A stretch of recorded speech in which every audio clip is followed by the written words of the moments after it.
Hello बच्चों। तो हम बात कर रहे थे crystal field splitting in octahedral complexes और वो हमने कंप्लीट कर लिया था। आज हम बात करेंगे क्रिस्टल फील्ड स्प्लिटिंग इन किसमें, टेट्राहेड्रल कॉम्प्लेक्सेस में। देखो, ऑक्टाहेड्रल कॉम्प्लेक्सेस और टेट्राहेड्रल कॉम्प्लेक्सेस में एक डिफरेंस है मेजर, और वो डिफरेंस ये है कि ऑक्टाहेड्रल कॉम्प्लेक्सेस में लिगेंड्स जो हैं वो आते हैं अलोंग द एक्सिस। कहाँ से आते हैं? Along the axis. जबकि टेट्राहेड्रल कॉम्प्लेक्सेस में लिगेंड जो है वो मेटल को अप्रोच करते हैं बिटवीन द एक्सिस। ठीक है, तो बस वैसे ही थ्योरी है ये, क्या जैसा ऑक्टाहेड्रल में हुआ था। सबसे पहले ऑक्टाहेड्रल में हमने ये बात की थी क्या, कि ये मेटल के फ्री मेटल के डीजेनरेट ऑर्बिटल्स हैं, डीजेनरेट ऑर्बिटल्स ऑफ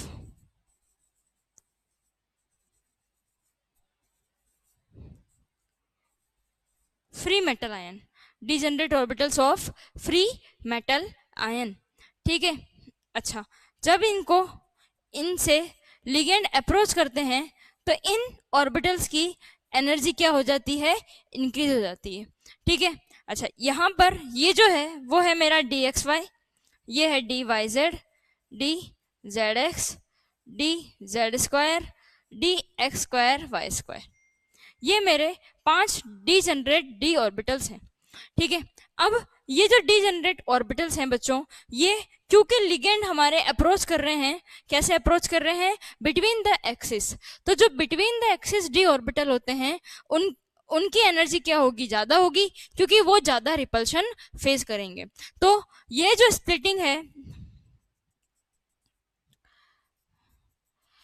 स्प्लिटिंग है, इसमें क्योंकि लिगेंड्स जो हैं वो in between the axis approach कर रहे हैं, इसलिए d x y, d y z और डी जेड एक्स, ये जो ऑर्बिटल्स हैं ये ज़्यादा रिपल्शन फेस करेंगे, क्योंकि ये खुद भी इन बिटवीन द एक्सिस होते हैं, है ना। और ये जो है d x square y square और डी जेड स्क्वायर, ये कम रिपल्शन फेस करेंगे। तो ये हो गई इनकी क्या? स्प्लिटिंग। बस इतना ही है। यहाँ पर सेंटर में जो एनर्जी थी, इसको हमने नाम दिया था क्या? Barycentre. यहां से इसका जो डिफरेंस है, ये जो डिफरेंस होगा ये कितने एनर्जी का होगा? वहां पर कितना था? -0.6 डेल्टा टी का डिफरेंस होगा, और ये जो डिफरेंस होगा वो डिफरेंस है कितना? +0.4 delta t. Delta t means crystal field splitting energy in tetrahedral complexes. अब देखो, वहां पर जो डी जेड स्क्वायर और d x square minus y square थे, उनको हमने नाम दिया था क्या? ईजी। यहाँ पर हम इसको बोलेंगे क्या? ई। और इसको क्या बोलेंगे? T2। क्यों? क्योंकि जी जो था वो जेरेड को रिप्रेजेंट करता है, और जेरेड का मतलब होता है सिमेट्री। क्या होता है? जेरेड का मतलब सिमेट्री। अच्छा, अगर ये सिमेट्री को रिप्रेजेंट करता है तो सिमेट्री हमारा जो सिस्टम है वो सिमेट्रिकल सिस्टम नहीं है। ऑक्टाहेड्रल जो था वो सिमेट्रिकल सिस्टम था, जबकि टेट्राहेड्रल जो है वो सिमेट्रिकल सिस्टम नहीं है। इसलिए हम T2 और E के आगे G का यूज नहीं कर रहे। बस ये ध्यान रखना है। ये क्या हो गया? हमारा क्रिस्टल फील्ड स्प्लिटिंग इन टेट्राहेड्रल कॉम्प्लेक्सेस। ऑक्टाहेड्रल का जस्ट ऑपोजिट है। आगे बात करें तो नेक्स्ट हमें एक पॉइंट ध्यान रखना है क्या, कि हमने वहां पर इलेक्ट्रॉन की जो फिलिंग की थी, है ना। तो यहां पर इलेक्ट्रॉन डिस्ट्रीब्यूशन इन हेडिंग डालेंगे,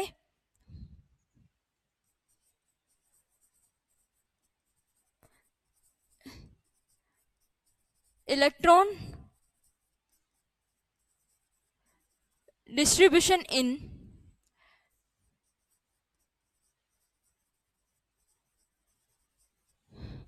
tetrahedral complexes. Electron distribution in tetrahedral complexes. Tetrahedral complexes में हमें क्या करना है? इलेक्ट्रॉन का डिस्ट्रीब्यूशन करना है। ठीक है, एक बात ध्यान रखना है कि इलेक्ट्रॉन डिस्ट्रीब्यूशन वहां पर हमने लिगेंड के अकॉर्डिंग किया था। ऑक्टाहेड्रल में हमने इलेक्ट्रॉन का डिस्ट्रीब्यूशन लिगेंड के अकॉर्डिंग किया था कि लिगेंड जो है वो स्ट्रॉन्ग फील्ड लिगेंड है या वीक फील्ड लिगेंड है। बट यहाँ पर बच्चों हमें ये ध्यान रखना है कि टेट्राहेड्रल कॉम्प्लेक्सेस जो होते हैं वो ऑलवेज हाई स्पिन कॉम्प्लेक्सेस होते हैं। क्या होते हैं? Tetrahedral complexes are always high spin complexes. तो हेडिंग डालेंगे, पॉइंट लिखेंगे, tetrahedral complexes are always high spin complexes। Tetrahedral complexes जो हैं वो ऑलवेज क्या हैं? हाई स्पिन कॉम्प्लेक्स है। ठीक है क्या? चलो अब इसमें अगर मुझे डिस्ट्रीब्यूशन करना है तो देखो कैसे हमारे डी ऑर्बिटल स्प्लिट हुए थे। ये डी ऑर्बिटल स्प्लिटिंग कैसे थी? नीचे वाला ई, ऊपर वाला T2। कौन कौन से थे? D x y, d y z, d z x. Next ये क्या था? D x square y square और डी जेड स्क्वायर। यही था क्या? चलो अब यहां पर देखो, अगर मुझे हमारा कॉन्फ़िगरेशन है D1, D2, D3, D4, D5, D6, हमें इसमें इलेक्ट्रॉन की फिलिंग करनी है। D7, D8, D9 और D10। ठीक है। अच्छा D1 मतलब एक इलेक्ट्रॉन फिल करना है, तो हमें पता है एक इलेक्ट्रॉन कहाँ पर जाएगा बच्चों? यहाँ पर जाएगा। तो इसका कॉन्फ़िगरेशन क्या हो जाएगा? इसका कॉन्फ़िगरेशन हो जाएगा E1 T2 0। D2 का मतलब सेकेंड इलेक्ट्रॉन जो है वो कहाँ पर जाएगा? यहाँ पर। तो ये क्या हो जाएगा? E में कितने हैं? E2 T2 0। सही है क्या? अच्छा फिर तीसरा इलेक्ट्रॉन, अब मुझे बताओ तीसरा इलेक्ट्रॉन कहां पर जाएगा? देखो वहां पर तो क्या था, अगर स्ट्रॉन्ग फील्ड लिगेंड है तो स्प्लिटिंग ज्यादा है तो पेयरिंग करानी थी, वीक फील्ड लिगेंड है तो स्प्लिटिंग कम है पेयरिंग नहीं करवानी थी, यही कॉन्सेप्ट था। पर यहाँ पर हमने एक चीज बोल दी है कि ये हमेशा क्या होंगे? हाई स्पिन होंगे। क्या होंगे? High spin. अगर हाई स्पिन है इसका मतलब हमें पेयरिंग नहीं करवानी है, और अगर पेयरिंग नहीं करवानी है तो इलेक्ट्रॉन कहां पर जाएगा? T2 में। तो कॉन्फ़िगरेशन इस बार क्या हो जाएगा? E2 और T2 1। सही है क्या? नेक्स्ट इसके बाद D4 कहां पर जाएगा? यहां पर, और D5 यहां पर। ठीक है क्या? तो यहां पर लिख देंगे हम E2 T2 2, E2 T2 3। अब 6 जो इलेक्ट्रॉन है वो वापस कहां पर जाएगा? लोअर एनर्जी लेवल पर। और लोअर एनर्जी लेवल पर जाएगा तो मैं इसमें 6 भरूंगी, फिर 7th इलेक्ट्रॉन, फिर 8th इलेक्ट्रॉन, 9th इलेक्ट्रॉन और 10th इलेक्ट्रॉन। आया क्या समझ में? ऐसे हमें फिलिंग करनी है किसमें? टेट्राहेड्रल कॉम्प्लेक्सेस में।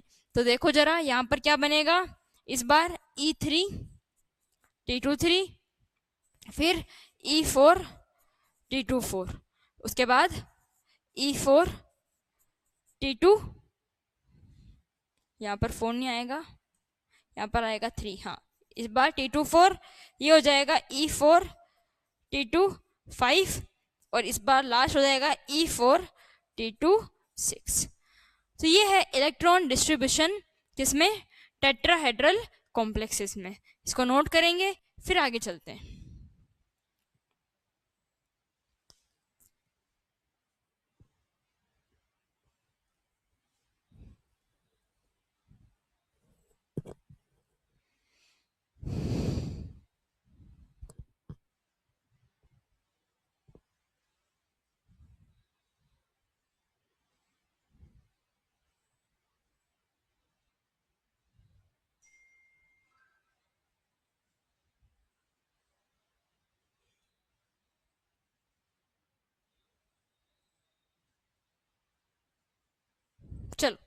आगे बात करते हैं किसकी, ये हमने बात कर ली किसकी, टेट्राहेड्रल कॉम्प्लेक्सेस की स्प्लिटिंग और इलेक्ट्रॉन डिस्ट्रीब्यूशन की। नेक्स्ट हमें बात करना है टेट्राहेड्रल कॉम्प्लेक्सेस की क्या, CFSE के बारे में, क्रिस्टल फील्ड स्प्लिटिंग एनर्जी के बारे में। तो आगे हम बात करेंगे क्या, crystal field splitting energy.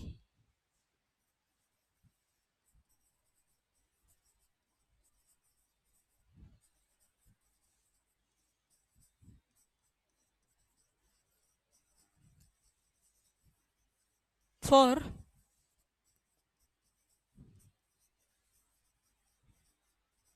Tetrahedral complexes, tetrahedral complexes के लिए स्प्लिटिंग। अच्छा कैसे था, ये था E,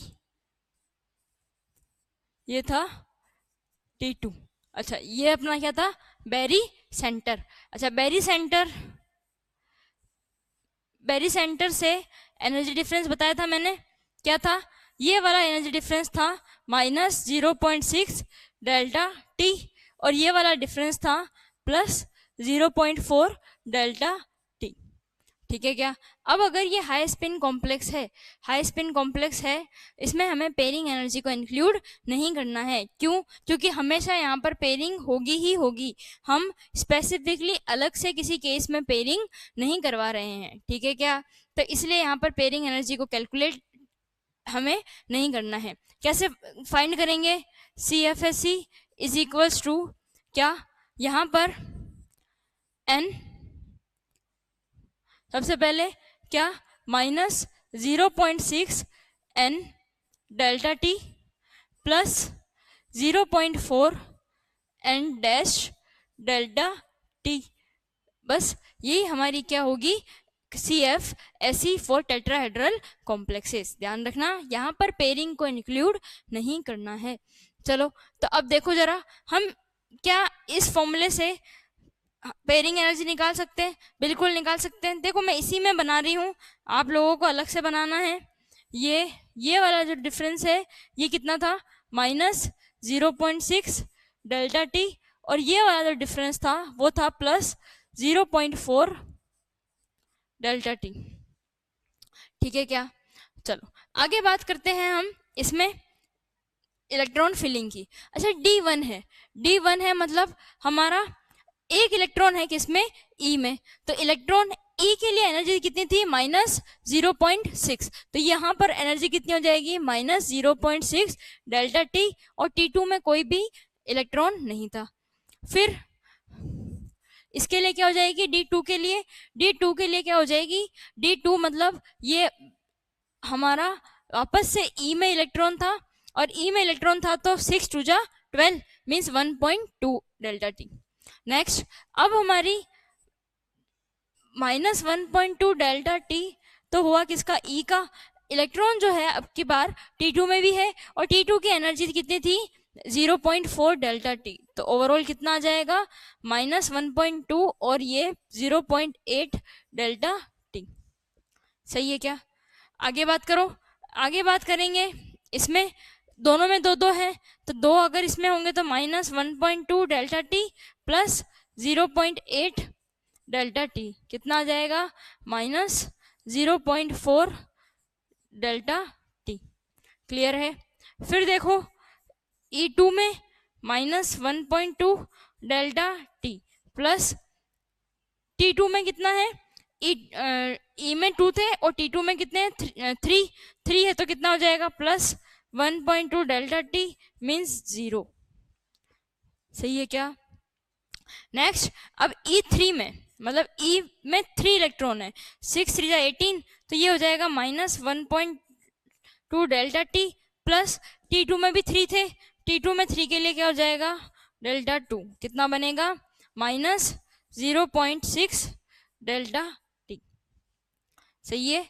नेक्स्ट E4 मतलब 4 इलेक्ट्रॉन है E में, तो ये हो जाएगा -2.4 delta T plus 1.2 delta T कितना बनेगा, -1.2।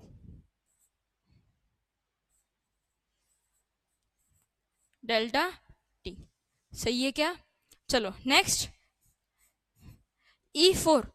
ई में फोर तो कितना, -2.4 ही रहेगा ये तो। अब इलेक्ट्रॉन ऐड हुआ है किसमें, इसमें T2 में, तो T2 में पहले 3 थे, अब कितने हो गए 4, तो ये हो जाएगा +1.6 डेल्टा टी। कितना जाएगा, -0.8 डेल्टा टी। सही है क्या? अच्छा फिर ये तो इतना ही रहेगा। अब इलेक्ट्रॉन जो है वो किस में ऐड हो रहा है, T2 में। T2 में ऐड हो रहा है 5, तो कितना हो जाएगा 2.0 डेल्टा टी, तो ये आ जाएगा -0.4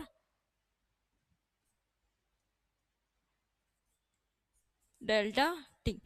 नेक्स्ट यहाँ पर E4, ये हो जाएगा -2.4 डेल्टा टी, और इस बार T2 में 6 इलेक्ट्रॉन है, तो 6 है तो कितना आ जाएगा 2.4 डेल्टा टी। सही है क्या? और टोटल कितना हो जाएगा 0। तो ये अपनी CFSE की वैल्यू है। आ गया समझ में? तो ये अपने को निकालना आना चाहिए, इससे हम इजीली कर सकते हैं।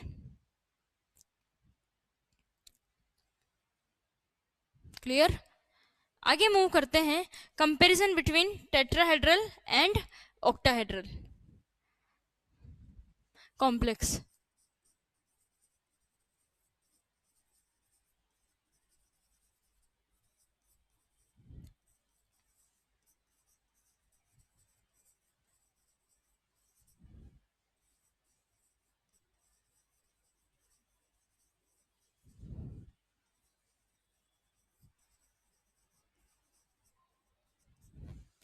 टेट्राहेड्रल और ऑक्टाहेड्रल कॉम्प्लेक्सेस में हमें क्या करना है, कंपैरिजन।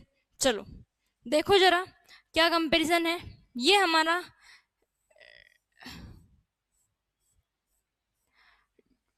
क्या था, डी ऑर्बिटल ऑफ मेटल इन किसमें, जब क्रिस्टल फील्ड में हमने इसको रखा था, मीन्स लिगेंड जब स्टार्ट कर रहे थे अप्रोच करना, तो वो स्फेरिकली अप्रोच कर रहे थे और एनर्जी इसकी क्या हो गई थी, इंक्रीज हो गई थी। ठीक है, ये अपने मेटल के डी ऑर्बिटल्स है, d x y, d y z, z x, z square, d x square, y square. ठीक है क्या? अब जब ऑक्टाहेड्रल की बात करते हैं तो ऑक्टाहेड्रल में स्प्लिटिंग कैसे होती है, ऑक्टाहेड्रल में स्प्लिटिंग होगी क्योंकि लिगेंड जो थे वो कैसे अप्रोच कर रहे थे, लिगेंड जो थे वो अलोंग द एक्सिस अप्रोच कर रहे थे, इसलिए अलोंग द एक्सिस वाले ऑर्बिटल्स की एनर्जी ज़्यादा होती है, वो ज़्यादा रिपल्शन फेस करते हैं। तो अलोंग द एक्सिस कौन से ऑर्बिटल होते हैं, d z square and d x square y square. सही है। और नीचे जो बचते हैं ये कौन से बचते हैं, d x y, d y z और डी जेड एक्स। ठीक है क्या? इस गैप को, इस एनर्जी गैप को हमने नाम दिया है क्या, crystal field splitting energy in octahedral complexes. ठीक है क्या?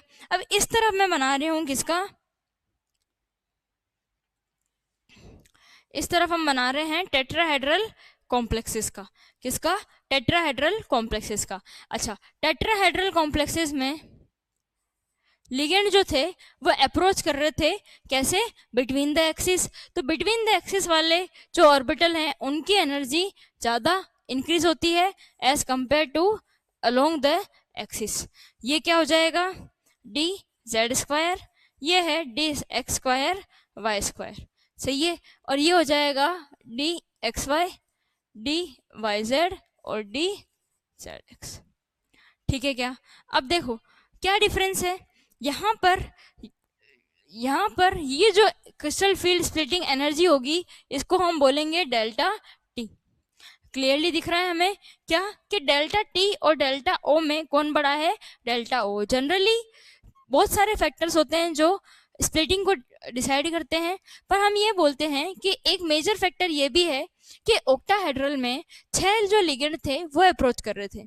अगर 6 लिगेंड्स अप्रोच करेंगे तो क्या होगा, रिपल्शन ज़्यादा होगा, और अगर रिपल्शन ज़्यादा होगा तो एनर्जी क्या होगी, ज़्यादा इंक्रीज होगी। क्लियर है क्या? और यहाँ पर ये क्या है, 4 लिगेंड अप्रोच कर रहे थे, और 4 लिगेंड अगर अप्रोच कर रहे हैं तो एनर्जी जो है वो कुछ ज्यादा नहीं है। क्लियर? ठीक है क्या? चलो, तो यहाँ पर इन दोनों में एक रिलेशन है, और वो रिलेशन हमें बहुत बहुत अच्छे से याद करना है। क्या? Delta T is equals to 4/9 of delta O. Delta T is equals to 4/9 of delta O, ये रिलेशन हमें याद करना है। और इस रिलेशन को बच्चों अप्लाई कब करना होता है? इस रिलेशन को अप्लाई हमें तब करना है जब metal, ion and ligands are same. जब मेटल, आयन और लिगेंड्स जो है वो क्या हो, सेम हो, उस केस में हमें इसको अप्लाई करना है। क्लियर है क्या? तो ये फॉर्मूला बहुत इंपॉर्टेंट है, याद रखना है, relation between delta T and delta O.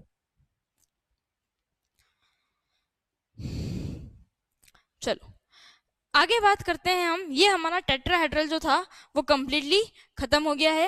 Next हमें बात करनी है तीसरा टाइप के कॉम्प्लेक्स की, और वो तीसरा टाइप के कॉम्प्लेक्सेस होंगे स्क्वायर प्लेनर कॉम्प्लेक्सेस। क्या होंगे? Square planar complexes. तो हेडिंग डालेंगे क्रिस्टल फील्ड स्प्लिटिंग इन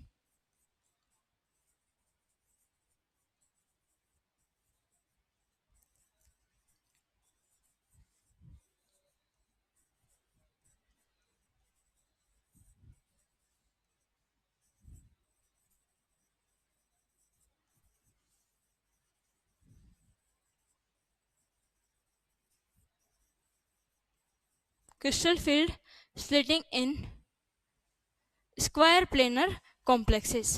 अच्छा, स्क्वायर प्लेनर जो है एक बार समझने की कोशिश करते हैं। स्क्वायर प्लेनर मतलब क्या है कि हमारा ऑक्टाहेड्रल था। ऑक्टाहेड्रल कैसा होता है?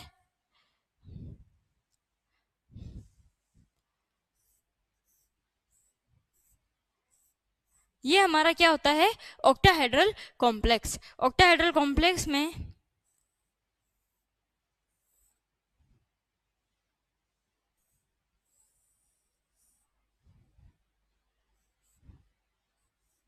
ये ऑक्टाहेड्रल कॉम्प्लेक्स, और इस ऑक्टाहेड्रल कॉम्प्लेक्स में एक लिगेंड ऊपर और दूसरा नीचे, ऐसे ही बनता है। अच्छा, अब अगर मैं ये बात करूं कि मुझे इस ऑक्टाहेड्रल, ये जो ऑक्टाहेड्रल था इसी से मुझे बनाना है क्या? Square planar. क्या बनाना है? Square planar. अच्छा, स्क्वायर प्लेनर बनाना है तो देखो, अगर मैं इस वाले लिगेंड को और इस वाले लिगेंड को हटा दूं तो क्या ये स्क्वायर प्लेनर कॉम्प्लेक्स बनेगा? ये जो ज्योमेट्री बनेगी बीच में, ये क्या है? एक स्क्वायर प्लेनर ज्योमेट्री है। सही बात है क्या? और अगर ये स्क्वायर प्लेनर ज्योमेट्री है बच्चों, तो मैंने यहाँ पर क्या रिमूव किया है? मैंने यहाँ पर ये जो है, देखो अलोंग द एक्सिस आते हैं लिगेंड, मतलब यहाँ पर एक एक्सिस ये होगी, दूसरी एक्सिस कौन सी होगी? ये होगी, और तीसरी एक्सिस ये होगी। मीन्स अगर मैं इसको एक्स एक्सिस बोलूँ, ये वाई एक्सिस बोलूँ, तो ये क्या होगी? Z axis. तो हमने क्या किया है? बेसिकली हमने जेड एक्सिस के अलोंग जो लिगेंड्स थे उनको रिमूव किया है।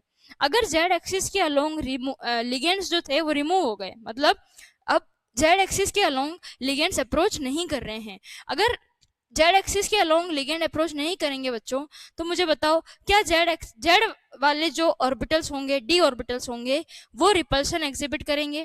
क्या उनको रिपल्शन एक्सपीरियंस होगा? नहीं होगा। अगर उनको रिपल्शन नहीं होगा तो क्या उनकी एनर्जी बढ़ेगी? उनकी एनर्जी नहीं बढ़ेगी। तो इसका मतलब इस बार जेड जो वाले ऑर्बिटल हैं, क्योंकि वहां पर लिगेंड अप्रोच नहीं कर रहे हैं, वो रिपल्शन फेस नहीं करेंगे। और अगर ये लोग रिपल्शन फेस नहीं करेंगे, ये ऑर्बिटल रिपल्शन फेस नहीं करेंगे, तो इनकी एनर्जी क्या हो जाएगी? डिक्रीज। आया समझ में कॉन्सेप्ट? चलो, तो अब देखते हैं, इसको अप्लाई करते हैं। कैसे इसको अप्लाई करेंगे? देखो, हमारा इनिशियली क्या था? फ्री मेटल आयन था, जिसकी एनर्जी हम मानते हैं कि यहीं कहीं होगी। ये हमारा क्या है?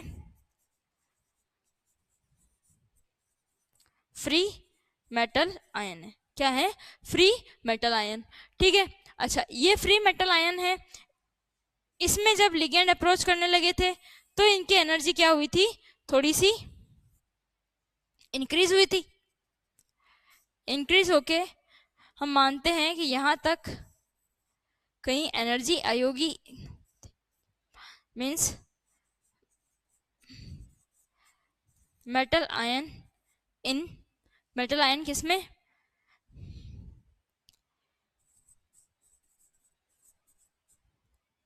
Metal ion in crystal field लिख लेते हैं, क्रिस्टल फील्ड में हमारा मेटल जब है, ठीक है। अच्छा, उसके बाद ऑक्टाहेड्रल की बात करते हैं, तो ऑक्टाहेड्रल में स्प्लिटिंग कैसे हुई थी, ऑक्टाहेड्रल में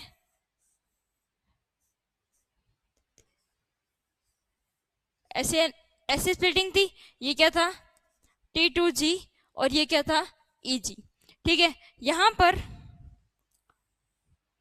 T2G और EG की एनर्जी, ये T2G XYZ YZ और ZX, और ये वाले कौन से थे, DZ² and DX² minus Y², सही है।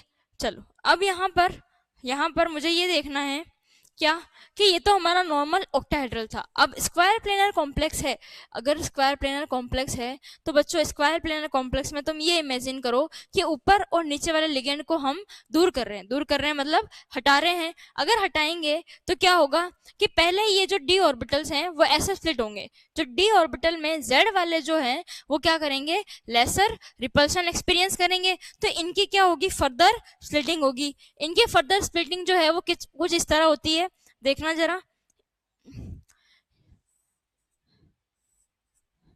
ये भी और ये भी। अच्छा, अगर मैं कह रही हूं कि डी ऑर्बिटल जो है वो लेसर रिपल्शन एक्सपीरियंस कर रहे हैं, तो यहाँ पर डी ऑर्बिटल कौन से, जेड वाले, तो ये देखो ये डी जेड एक्स है और ये डी वाई जेड है, दोनों में जेड आ रहा है, इसका मतलब ये दोनों जो है वो लेस रिपल्शन एक्सपीरियंस करेंगे, तो ये ऐसे डिवाइड होगा जहां पर ये क्या होगा, डी वाई जेड और डी जेड एक्स, ठीक है। और इसकी एनर्जी बढ़ेगी, कौन सा ऑर्बिटल ये है, डी एक्स वाई, क्लियर है क्या।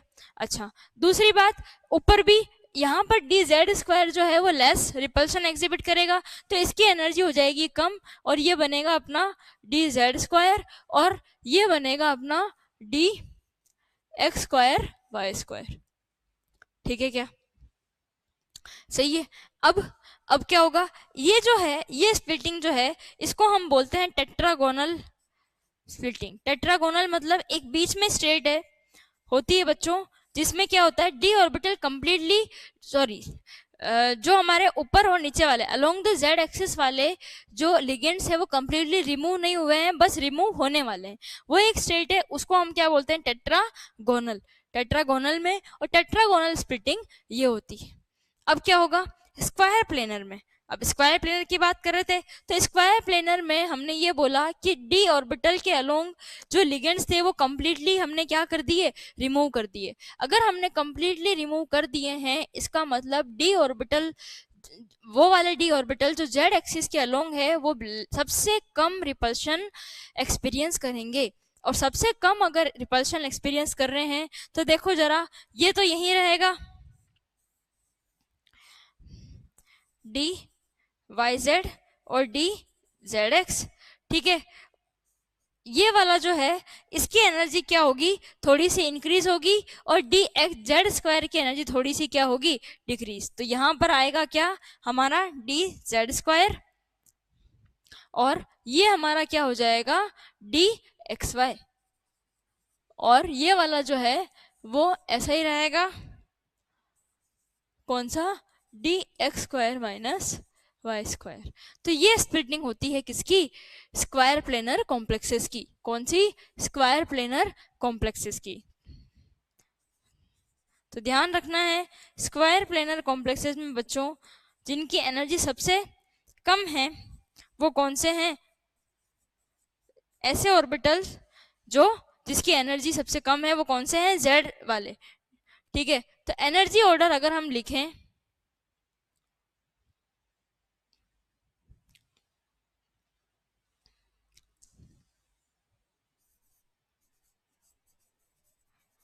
Energy of d orbital in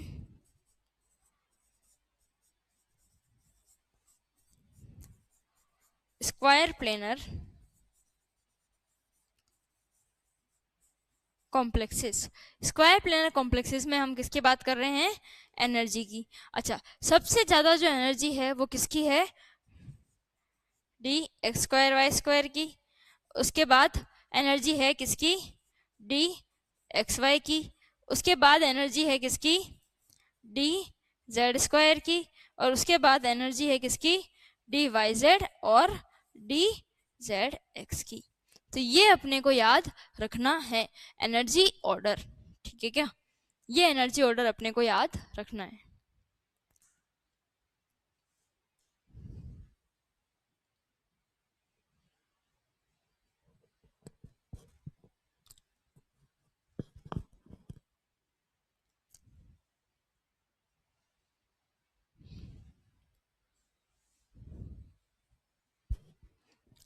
ठीक है,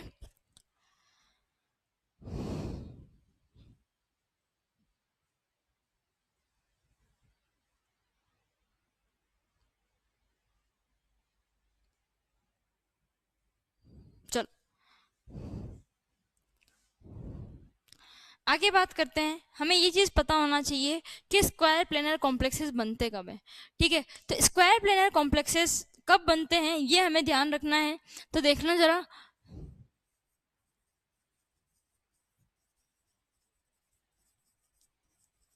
square planar complexes maximum chance में कब बनते हैं? जब कॉन्फ़िगरेशन होता है बच्चों D8। क्या होता है?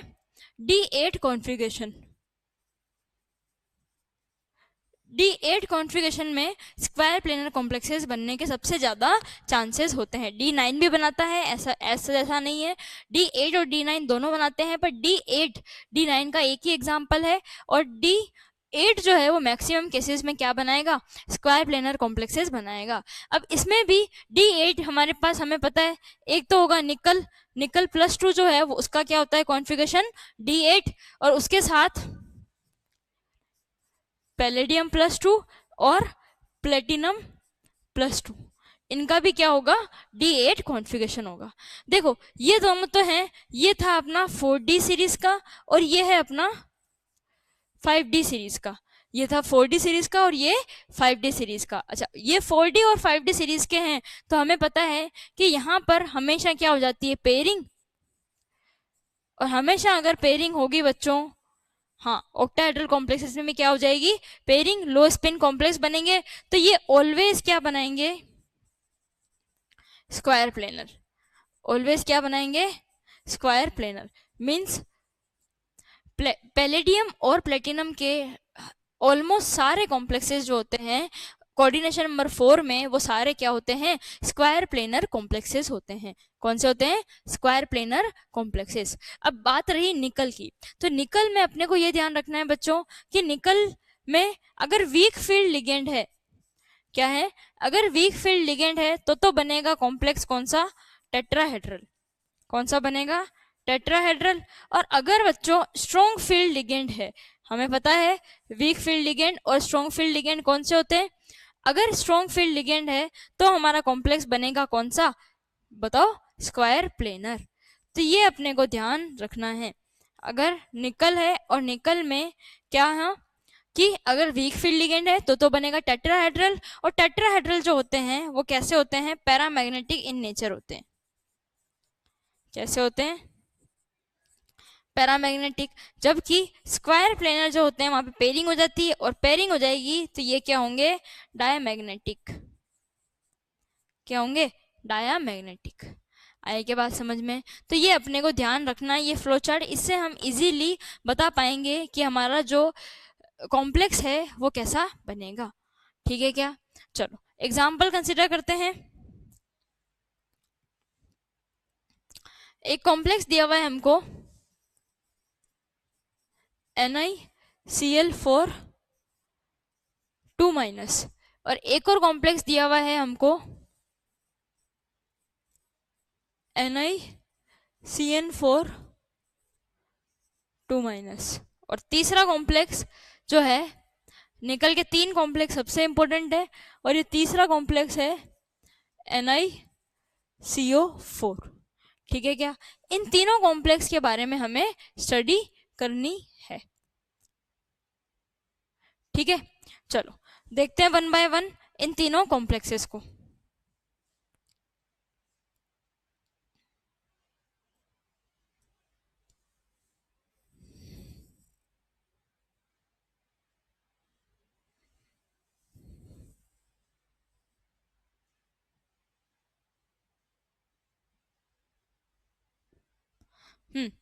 देखो जरा, फर्स्ट देखते हैं हम किसको, NiCl4 को। चलो NiCl4 के बारे में बात करें तो यहाँ पर क्लोरीन पर -4, तो निकल पर कितनी हो जाएगी, +2। क्या हो जाएगी, +2। यहाँ पर निकल +2 ऑक्सीडेशन स्टेट में है। अगर निकल +2 ऑक्सीडेशन स्टेट में है तो इसका कॉन्फ़िगरेशन क्या बनेगा, 3D8 4s0, यही बनेगा। ठीक है, अच्छा 3D8 है, 3D8 है मतलब देखो मैं ऑर्बिटल बना रही हूँ, ऑर्बिटल डायग्राम।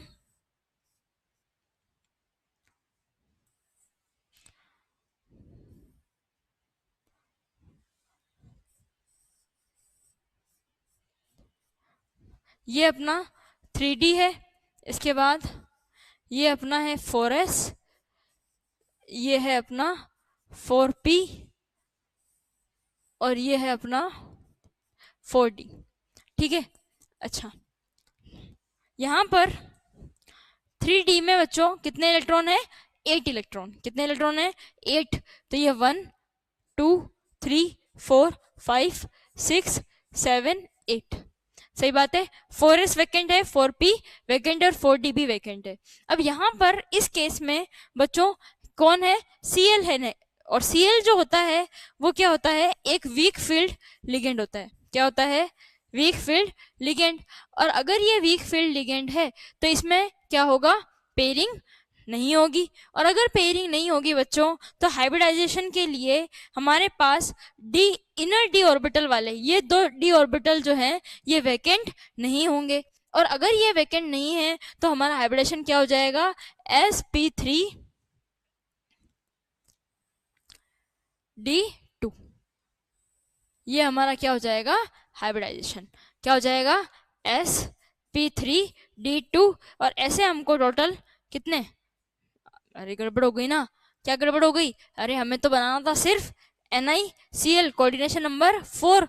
अगर कोऑर्डिनेशन नंबर 4 है बच्चों तो हाइब्रिडेशन क्या हो जाएगा, sp3। क्या हो जाएगा, sp3। और sp3 हाइब्रिडेशन जब होता है तो ज्योमेट्री क्या होती है, टेट्राहेड्रल।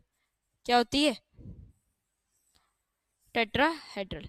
ठीक है क्या, अच्छा यहाँ पर 4 क्या बनेंगे, हाइब्रिडाइज ऑर्बिटल बनेंगे, जिनका हाइब्रिडेशन सबका क्या होगा, sp3। और यहाँ पर फिर क्लोरीन जो है वो आके अपने, क्लोराइड जो है वो अपना आके लोन पेयर डोनेट करेगा। तो हमारा जो ये कॉम्प्लेक्स है इसके बारे में बात करते हैं। पहली बात हाइब्रिडाइजेशन क्या है इसका, sp3। दूसरी बात ज्योमेट्री क्या है इसकी, टेट्राहेड्रल। नेक्स्ट बात क्या, पैरामैग्नेटिक डायमैग्नेटिक। तो क्योंकि यहाँ पर 2 अनपेयर्ड इलेक्ट्रॉन हैं तो ये क्या होगा, पैरामैग्नेटिक।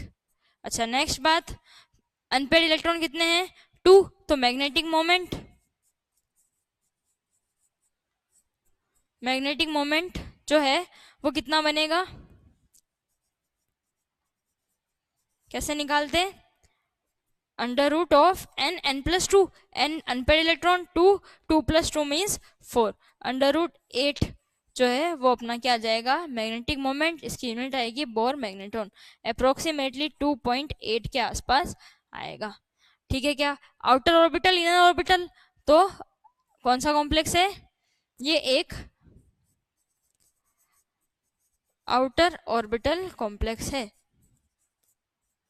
और नेक्स्ट बात, हाई स्पिन लो स्पिन, तो ये कैसा है, आउटर ऑर्बिटल कॉम्प्लेक्स हमेशा हाई स्पिन कॉम्प्लेक्स ही होते हैं। आया समझ में, ठीक है। ये 3 एग्जाम्पल लिखे हुए ये बहुत ज़्यादा इंपॉर्टेंट है। NiCl4 वाला एग्जाम्पल सबको समझ आया क्या, क्लियर है? कर लोगे? कर लोगे क्या? चलो नेक्स्ट बात करते हैं हम किसकी, दूसरे वाले एग्जाम्पल की, जो है NiCN4। अच्छा, अब NiCN4 है बच्चों, तो देखो जरा यहां से क्या, यहां पर भी निकल जो है,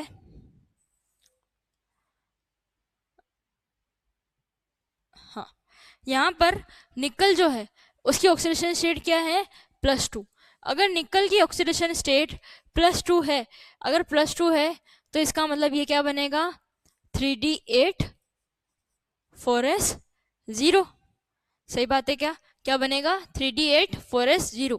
अच्छा, 3D8 4s0 को बना लेते हैं।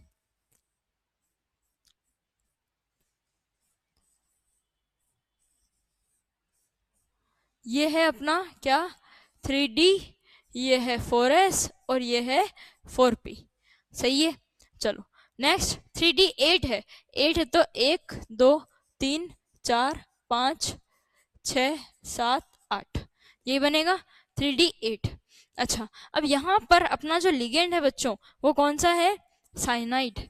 और साइनाइड जो होता है वो एक स्ट्रॉन्ग फील्ड लिगेंड होता है। स्पेक्ट्रोकेमिकल सीरीज में ये लिगेंड अमोनिया के बाद आता है, और अगर ये अमोनिया के बाद आता है तो ये क्या है, स्ट्रॉन्ग फील्ड लिगेंड। और अगर ये स्ट्रॉन्ग फील्ड लिगेंड है बच्चों तो ये क्या कराएगा, पेयरिंग। क्या करवाएगा, पेयरिंग। सही बात है, पेयरिंग ऑफ इलेक्ट्रॉन्स हो जाएगी। अच्छा, पेयरिंग ऑफ इलेक्ट्रॉन अगर होगी तो क्या बनेगा, D8 है, D8 में मैंने कराई पेयरिंग, तो यहाँ पर 1 2 3 4 5 6 7 8, एक अपने को वैकेंट ऑर्बिटल मिल गया। ठीक है, उसके बाद ये S और ये P3। ठीक है क्या? अच्छा, यहाँ पर हाइब्रिडाइजेशन क्या बनेगा, क्योंकि अपने पास D ऑर्बिटल वैकेंट है तो ये 4 ऑर्बिटल हो गए, और क्या बनेगा हाइब्रिडाइजेशन, DsP2। क्या बना, DsP2। 4 अपने को क्या मिलेंगे, यहाँ पर हाइब्रिडाइज ऑर्बिटल मिलेंगे, कौन से वाले, DsP2 वाले। 4 हमको हाइब्रिडाइज ऑर्बिटल मिलेंगे, कौन से, D ऑर्बिटल, DsP2 वाले। और यहाँ पर हमारा साइनाइड लिगेंड जो है वो इलेक्ट्रॉन पेयर डोनेट करेगा और एक कोऑर्डिनेट बॉन्ड का फॉर्मेशन कर देगा। ठीक है। अच्छा, अब यहाँ पे बात करें प्रॉपर्टीज की, इस कॉम्प्लेक्स की प्रॉपर्टीज की, तो पहला पॉइंट तो ये कि हाइब्रिडाइजेशन क्या हुआ, DsP2। और अगर DsP2 हाइब्रिडाइजेशन है तो ये क्या बनेगा, ज्योमेट्री क्या रहेगी इसकी, स्क्वायर प्लेनर। अच्छा, दूसरी बात क्या बनेगी, दूसरी बात ये बनेगी कि DsP2 स्क्वायर प्लेनर हो गया। अब यहाँ पर डायमैग्नेटिक की पैरामैग्नेटिक, देखो सारे के सारे इलेक्ट्रॉन्स जो हैं वो पेयर्ड हैं, और अगर सारे इलेक्ट्रॉन्स पेयर्ड हैं इसका मतलब, अगर सारे इलेक्ट्रॉन्स पेयर्ड हैं इसका मतलब ये क्या होगा,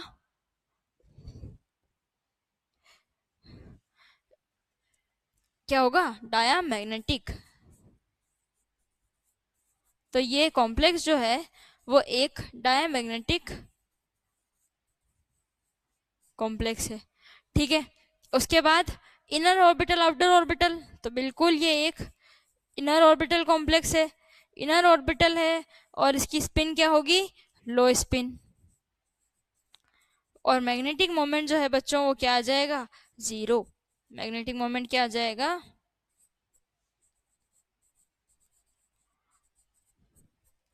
0, क्योंकि ये डायमैग्नेटिक है। आया समझ में?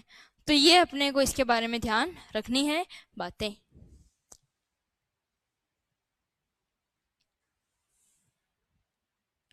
ठीक है,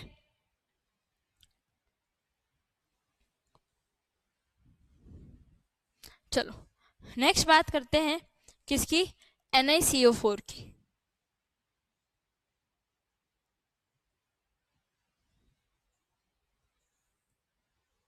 किसकी बात करते हैं, NiCO4। अच्छा, NiCO4 में देखो निकल की जो ऑक्सीडेशन स्टेट है वो कितनी है, 0। अगर निकल की ऑक्सीडेशन स्टेट 0 है तो निकल क्या बनेगा, 3d8 4s0। 4s0 कैसे होगा, 4s2, ठीक है क्या। अच्छा 3d8 4s2 को बना लेते हैं।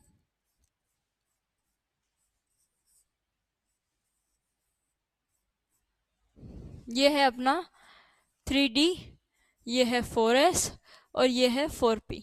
8 है तो 1 2 3 4 5 6 7 8, ये तो गलत कर दिया ना। अभी ठीक है। अच्छा 4s में 2 इलेक्ट्रॉन ये रहेगा। अब यहाँ पर CO कार्बोनिल जो है वो क्या है, एक स्ट्रॉन्ग फील्ड लिगेंड है। अगर कार्बोनिल एक स्ट्रॉन्ग फील्ड लिगेंड है बच्चों, तो ये क्या कराएगा, पेयरिंग।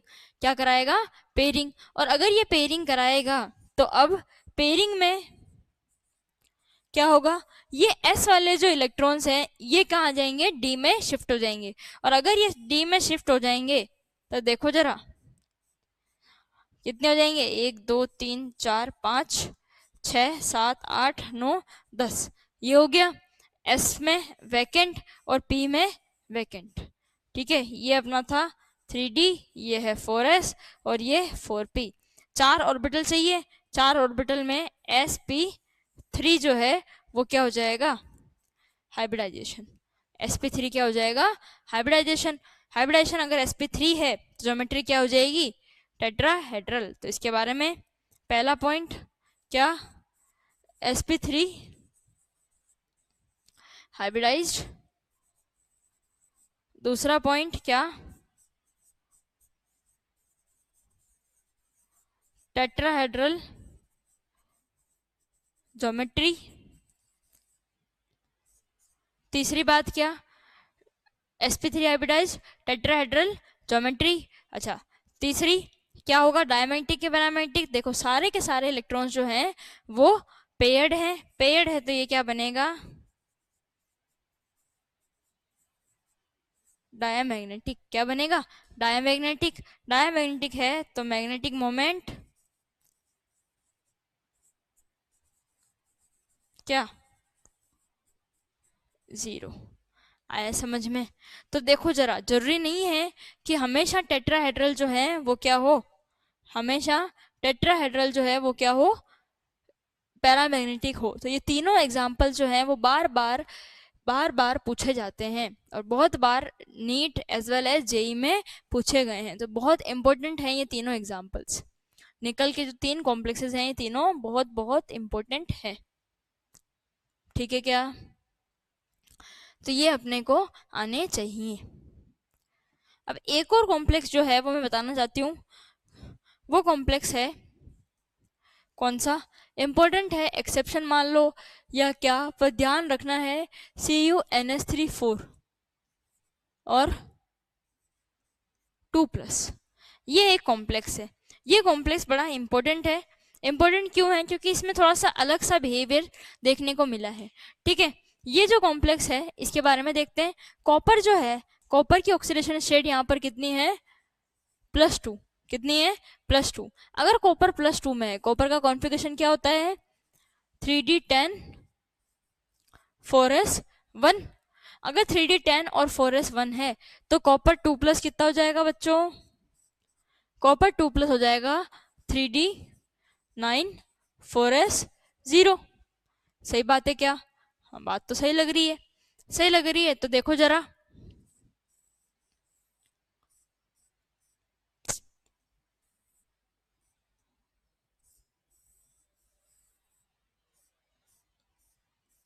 ये है अपना 3d ऑर्बिटल, ये है अपना 4s ऑर्बिटल और ये है अपना 4p ऑर्बिटल। सही बात है। अच्छा 3d में 3d9 है, 1 2 3 4 5 6 7 8 9। सही बात है क्या, 4s और 4p वैकेंट।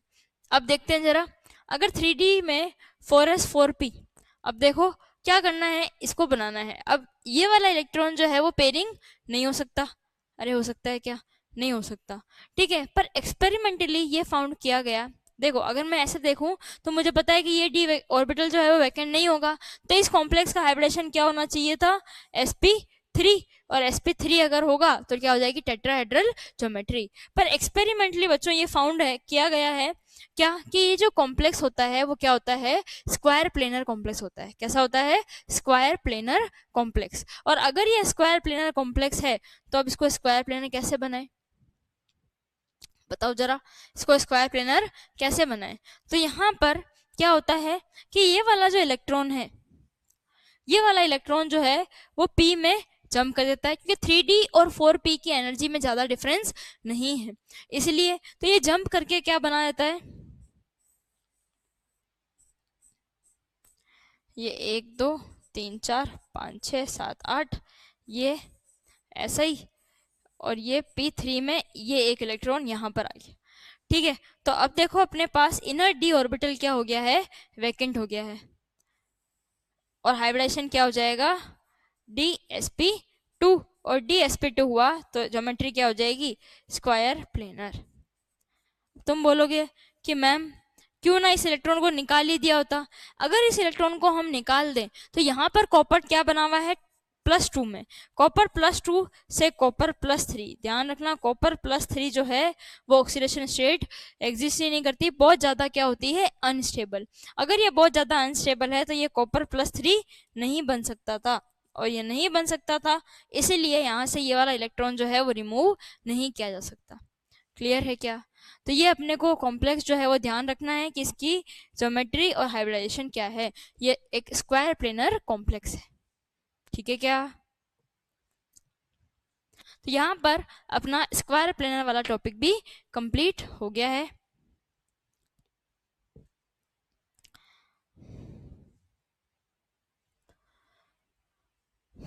आगे बात करते हैं किसकी, John Teller distortion.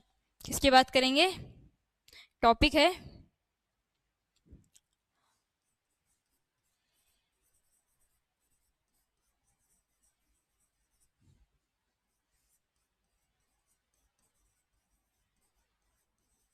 Jahn Teller distortion.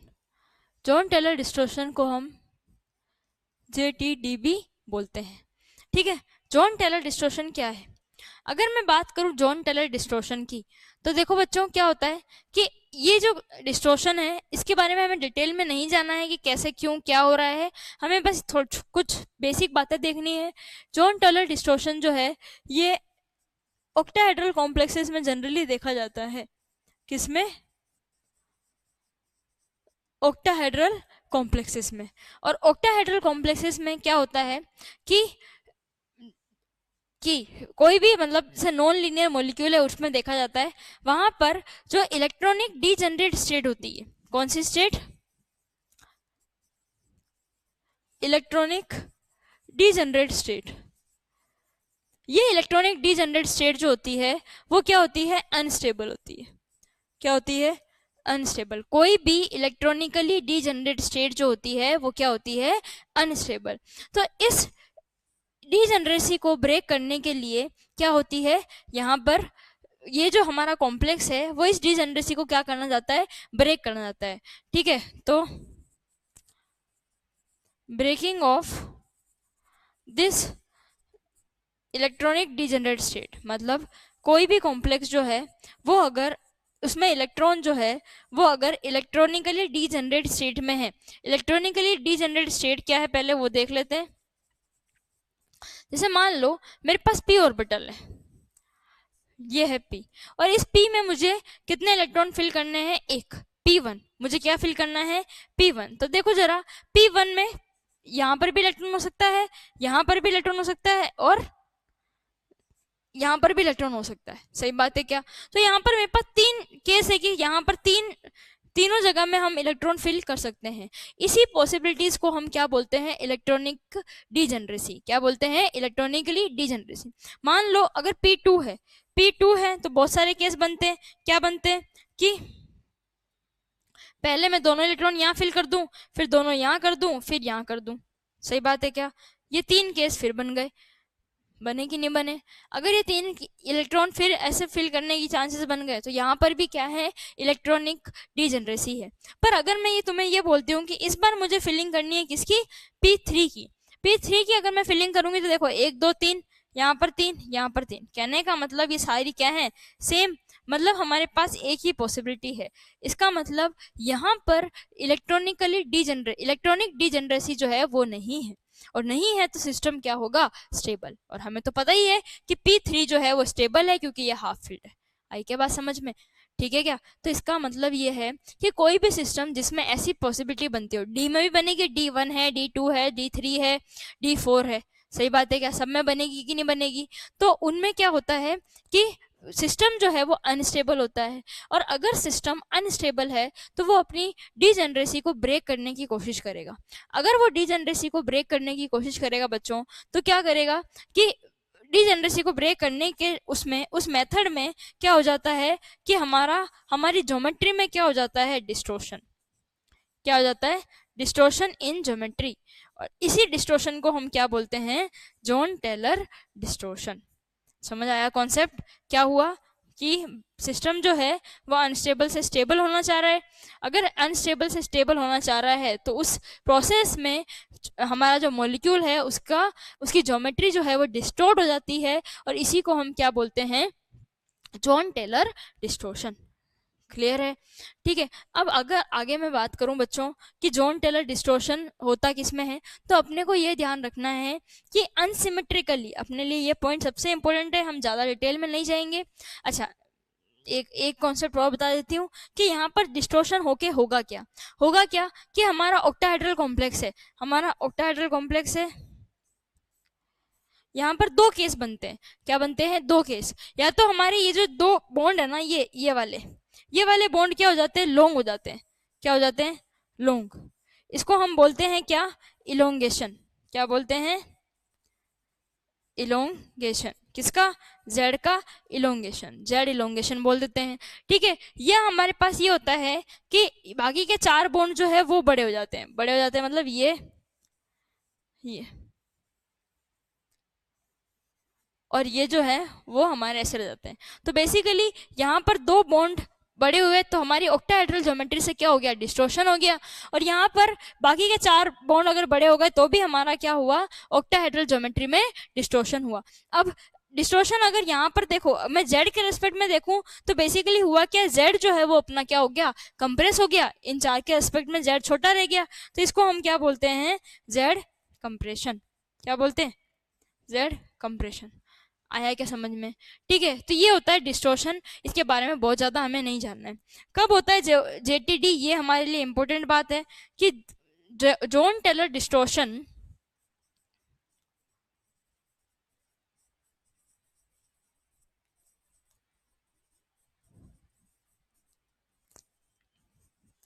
is observed in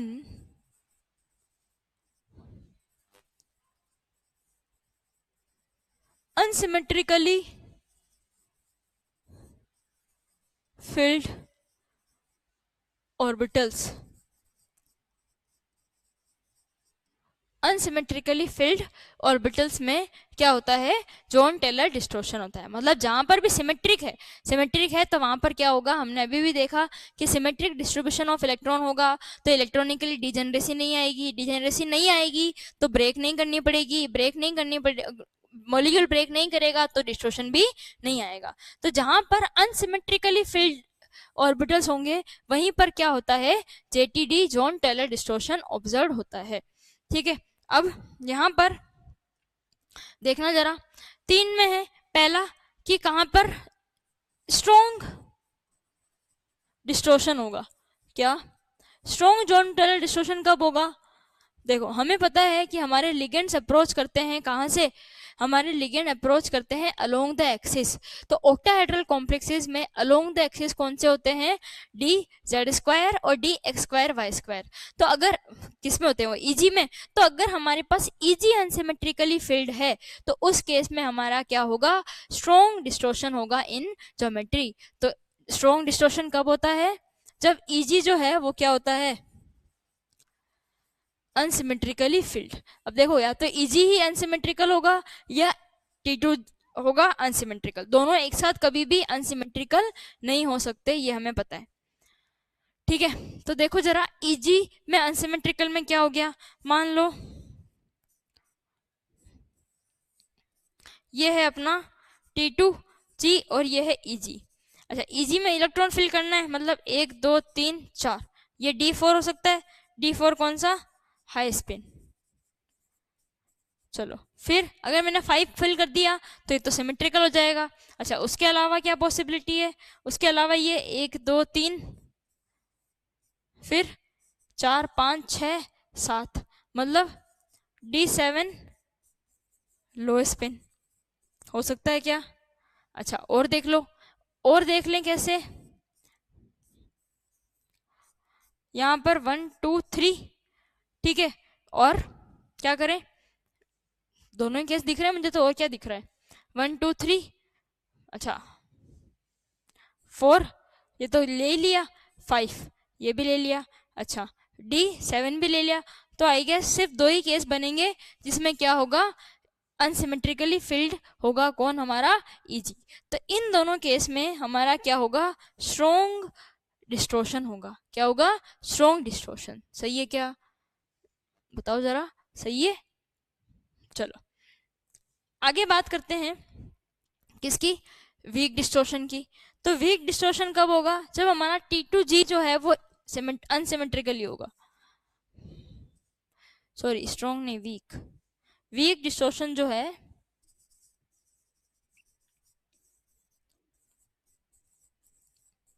वो कब होगा, जब T2G अनसिमेट्रिकली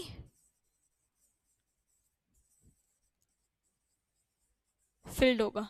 ठीक है, T2G जब अनसिमेट्रिकली फिल्ड होगा तो क्या होगा,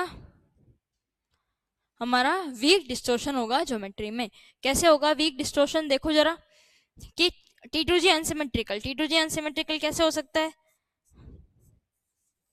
अगर हम ये कॉन्फ़िगरेशन ले लें D1, ठीक है। अच्छा, दूसरा केस अगर हम कॉन्फ़िगरेशन ले लें कौन सा, D2, तो भी अनसिमेट्रिकल है। D3 में होगा क्या, नहीं होगा। फिर D4 ले लें कौन सा, लो स्पिन,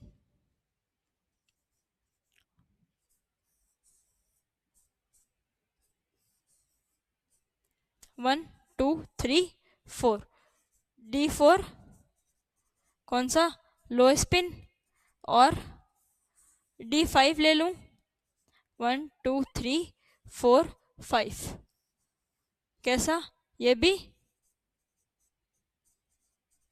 लो स्पिन। सही बात है क्या, 6 में तो हो जाएगा। उसके अलावा हो सकता है क्या, यही आएंगे केसेस। हाई स्पिन में देख लेते हैं, हाई स्पिन में क्या बनेगा,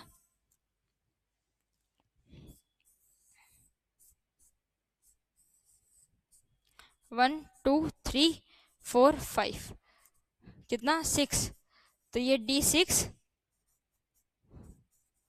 हाई स्पिन, और D7 भी होगा, तो D7 तो हम वैसे ही कैलकुलेट कर चुके हैं, पर फिर भी ले लो चलो, 1 2 3 4 5 6 7, D7 हाई स्पिन। इन सब में क्या होगा, वीक डिस्टोर्शन होगा। किसमें, जॉन टेलर डिस्टोर्शन में। अगर कोई पूछ ले कि हो किस में रहा है, तो बस इसमें ये देखना है कि अनसिमेट्रिकल जहां पर भी है, चाहे T2G चाहे Eg, वहां पर JDD ऑब्जर्व होता है। स्ट्रॉन्ग पूछ ले तो कहां पर, जहां पर Eg जो है वो अनसिमेट्रिकली फिल्ड हो वो स्ट्रॉन्ग होता है, जहां पर T2G अनसिमेट्रिकली फिल्ड हो वो क्या होता है, वीक। तीसरा केस बनेगा क्या, जहां पर डिस्टोर्शन ही ना हो,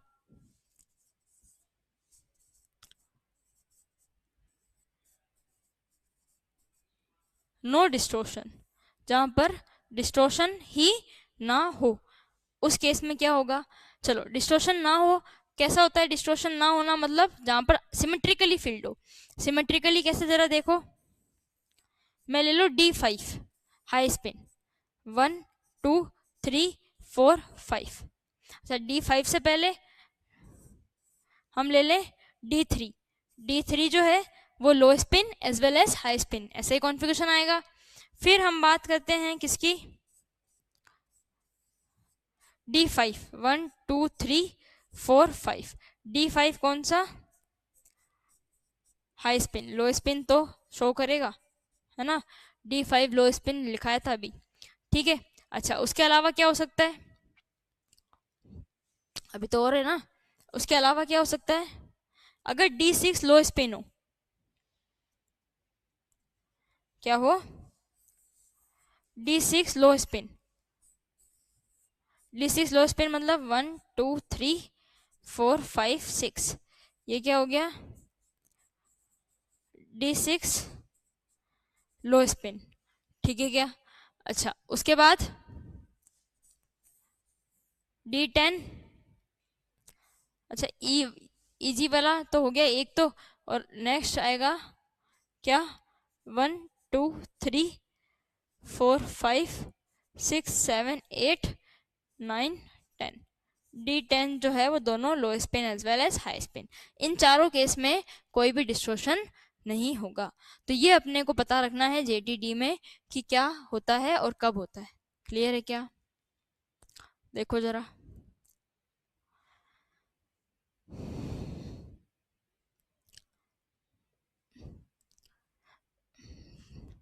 आई होप आपको यहाँ तक समझ में आ गया होगा।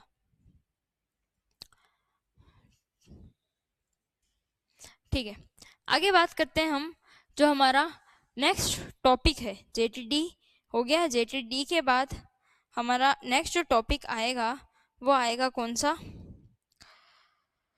Colour in coordination complexes. Colour in coordination complexes से पहले मैं आप लोगों को, क्योंकि यहाँ पर चार्ज ट्रांसफर स्पेक्ट्रा आएगा, तो उससे पहले मैं आप लोगों को एक टॉपिक पढ़ाना चाहती हूँ। जो टॉपिक है वो है कौन सा, क्लासिकल और नॉन क्लासिकल लिगेंड्स, लिगेंड्स का क्लासिफिकेशन, कौन सा, लिगेंड्स का क्लासिफिकेशन। तो देखो जरा,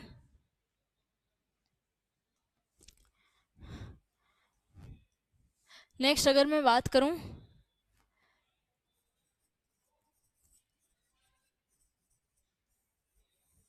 लिगेंड्स के क्लासिफिकेशन की, अगर मैं लिगेंड्स का क्लासिफिकेशन करूं बच्चों, तो देखो लिगेंड्स जो है हमने बोला था डोनेट करेंगे इलेक्ट्रॉन्स, वो सारी बातें सही हैं, ठीक है, उसमें कोई भी डिफरेंस या गलत नहीं है, ठीक है। पर एक टाइप के और लिगेंड्स होते हैं, तो एक बार मैं फिर से आपको लिगेंड समझाती हूँ।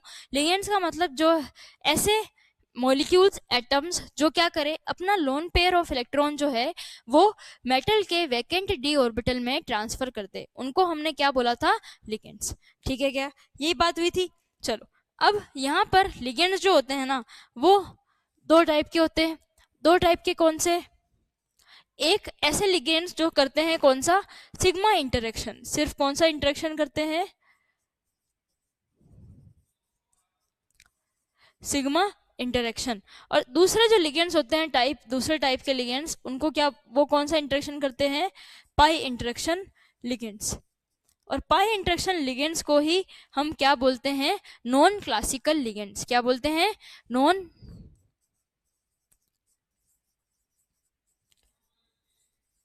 Classical ligands. ये वाले जो थे ये क्या होते हैं, क्लासिकल लिगेंड्स।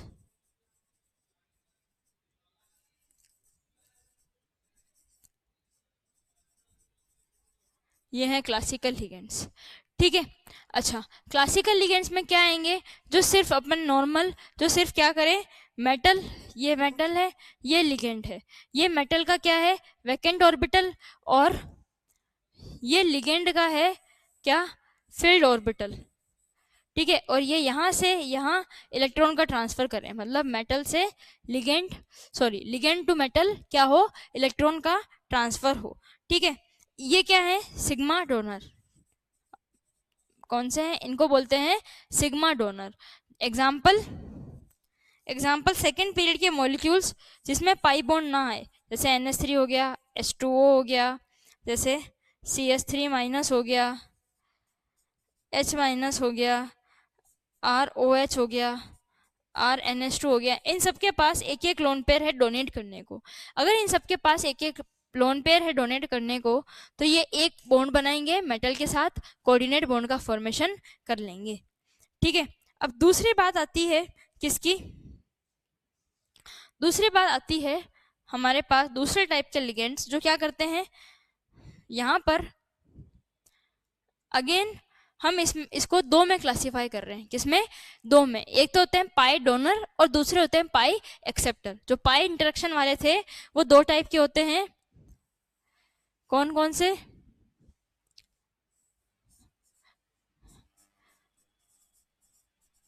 पाई डोनर, ठीक है, और इधर हम लिखेंगे किसको? पाई एक्सेप्टर को। ये कौन से लिगेंड्स है? पाई डोनर लिगेंड्स, वो हैं पाई एक्सेप्टर लिगेंड्स। अच्छा, पाई डोनर लिगेंड्स वो होंगे जो, देखो ये है अपना मेटल, ठीक है, और ये है अपना लिगेंड। ये मेटल का वैकेंट ऑर्बिटल और ये लिगेंड का फील्ड ऑर्बिटल। ये लिगेंड ने अपने इलेक्ट्रॉन ट्रांसफर किए मेटल को, ठीक है क्या? चलो ये तो बात हो गई। अब क्या होगा कि मेटल के पास और भी क्या होगी? जगह होगी। वैकेंट ऑर्बिटल एक थोड़ी है, बहुत सारे ऑर्बिटल्स हैं। अगर मेटल के पास और बहुत सारे ऑर्बिटल्स हैं तो क्या होगा कि लिगेंड जो है वो क्या करेगा? मेटल के दूसरे ऑर्बिटल्स में भी अपना इलेक्ट्रॉन्स क्या करेगा? ट्रांसफर करेगा। और ट्रांसफर जो है वो कैसे होगा? पाई इंटरेक्शन से। कैसे होगा? पाई इंटरेक्शन से। ये देखो, एक बार तो ये वाला फर्स्ट वाला था वो तो सिग्मा इंटरेक्शन था, और ये येलो से बना रही हूं मैं, ये कौन सा इंटरेक्शन है? Pi interaction. मतलब लिगेंड जो है वो पहले तो सिग्मा से अपने इलेक्ट्रॉन डोनेट कर रहा है किसको? देखो ये है मेटल और ये है लिगेंड। लिगेंड ने पहले अपने इलेक्ट्रॉन डोनेट किए मेटल के वैकेंट ऑर्बिटल में, किससे? सिग्मा इंटरेक्शन से, ठीक है। और क्योंकि लिगेंड के पास more than one lone pair है, अगर more than one lone pair होंगे तो ये वैकेंट डी ऑर्बिटल में ट्रांसफर करेगा किसकी हेल्प से? पाई इंटरेक्शन की हेल्प से। तो ऐसे लिगेंड जो होते हैं वो क्या होंगे? क्या होंगे? Pi donor ligands. अच्छा, मेटल कहां पर ले रहा है? Empty D orbital. कहां पर ले रहा है? एम्प्टी डी ऑर्बिटल में। और लिगेंड के पास है फिल्ड पी ऑर्बिटल्स। कौन से? Field P orbital. इसलिए इस टाइप के इंटरेक्शन को हम पी पाई डी पाई इंटरेक्शन भी कह सकते हैं। कौन सा? पी पाई डी पाई इंटरेक्शन। कौन से लिगेंड्स जो हैं वो ये काम करने वाले हैं? तो जनरली सेकंड पीरियड के एलिमेंट्स जो होंगे जिनके पास more than one lone pair हो वो कर सकते हैं। अब तुम बोलोगे मैम सेकंड पीरियड में ऐसे कौन है जिनके पास more than one lone pair हो? तो देखो जरा, पहले अमोनिया था, अमोनिया के पास क्या था? एक लोन पेयर, ठीक है। अब मैं बना दूं इसको NH2 माइनस, तो क्या इसके पास दो पेयर ऑफ इलेक्ट्रॉन हो गए? तो ये दोनों पेयर ऑफ इलेक्ट्रॉन डोनेट कर सकता है। जैसे OH माइनस, अब OH माइनस जो है उसके पास भी क्या है? दो पेयर ऑफ इलेक्ट्रॉन है, तो वो भी डोनेट कर सकता है। जैसे O-2, ये भी पेयर ऑफ इलेक्ट्रॉन डोनेट कर सकता है, ठीक है। जैसे RO नेगेटिव, ये भी पेयर ऑफ इलेक्ट्रॉन डोनेट कर सकता है। RNH नेगेटिव, ये भी पेयर ऑफ इलेक्ट्रॉन डोनेट कर सकता है। हेलोजन्स जो है उनके पास भी मोर देन वन लोन पेयर होते हैं। फ्लोरीन नेगेटिव, Cl नेगेटिव, ये भी क्या कर सकते हैं? लोन पेयर डोनेट कर सकते हैं। SH माइनस हो गया, वो भी क्या कर सकता है? लोन पेयर डोनेट कर सकता है। तो ये सारे जो हैं वो सिग्मा डोनर तो है ही, सिग्मा डोनर के साथ साथ ये सारे पाई डोनर भी हैं। कैसे हैं? Pi donor. आया समझ में? अरे आया क्या?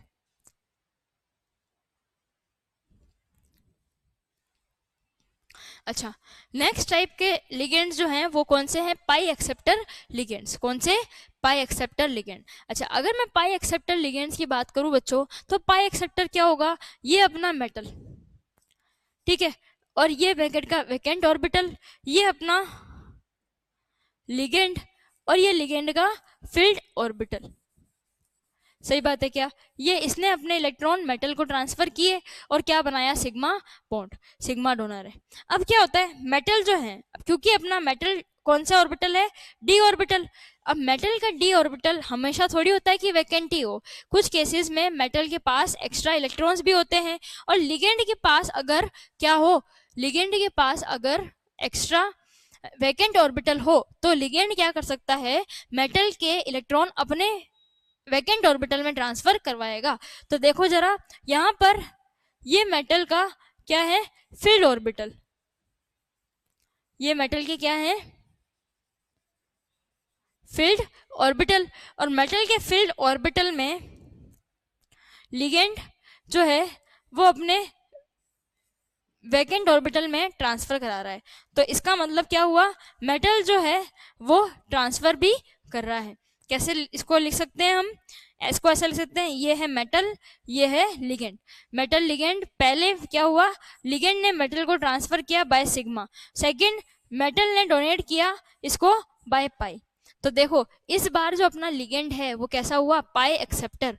क्या हुआ, पाई एक्सेप्टर। ध्यान रखना, चाहे ये पाई एक्सेप्टर है पर ये सिग्मा डोनर भी है, तभी हम इसको लिगेंड बोल रहे हैं। लिगेंड का मतलब ही है इलेक्ट्रॉन को डोनेट करना, अगर इसने इलेक्ट्रॉन ही डोनेट नहीं किया तो ये लिगेंड नहीं बन सकता। इसीलिए ध्यान रखना, सिग्मा डोनर तो तीनों के तीनों टाइप के होंगे, ठीक है क्या, तीनों के तीनों टाइप के सिग्मा डोनर तो होंगे, पर ये वाला जो है वो क्या है, पाई एक्सेप्टर। क्या है, पाई acceptor.